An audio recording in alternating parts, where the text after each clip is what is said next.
Yato na sa wakas mga kakwento. Ang Cuadro Alas It's My Boy may huling hirit sa monster ng Japan na current undisputed Super Bantamweight World Champion na si Naoya Inoue. Naoya Inoue, wawasakin si Goodman at hindi talaga mahirapan sa paparating na laban. Ito po galing mga kwento ang balitang ibabagi ko sa inyo. Kaya tara, kwentuhan na.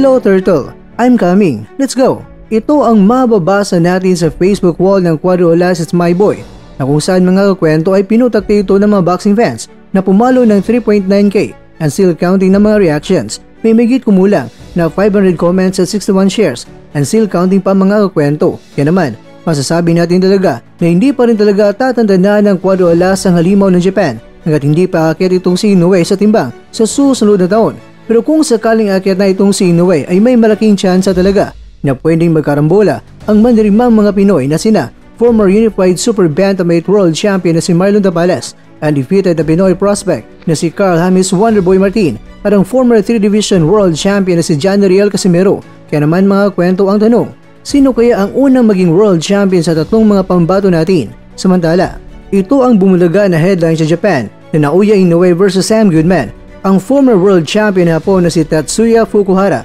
ay may prediksyon at sinabi niya na landslide talaga ang pagkapanalo ni Inoue sa paparating na laban.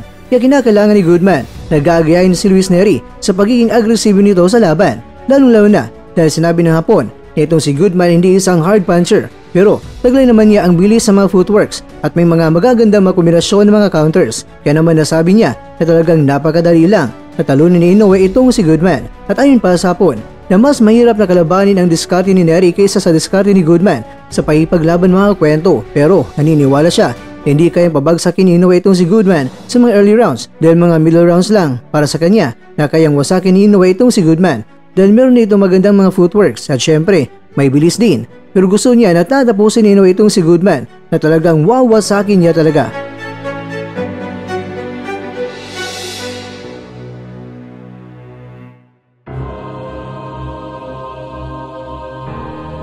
Mga kakwento, sa paparating na laban ni Inoue at ni Goodman, ang kampo lang talaga ni Goodman ang naniniwala na siya ang magiging panalo sa paparating na laban. Baka nga, may kasamaan din si Goodman na hindi rin naniniwala na magtatagumpay ang kanilang alaga. Ikaw kakwento, naniniwala ka bang si Goodman na ang makaka-upset kay Naoya? O di kaya sa Boy Gapang ay magiging membro na rin siya?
Heto na sa wakas mga kakwento.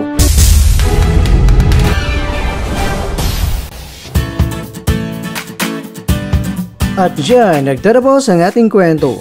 Maraming salamat mga kakwento sa inyong panonood. Pero baka naman mga kwento ay nagustuhan niyo po ang kwento natin ngayon. Baka pwede niyo po akong mabigyan dyan ng like, subscribe at pa-click na rin sa bell button.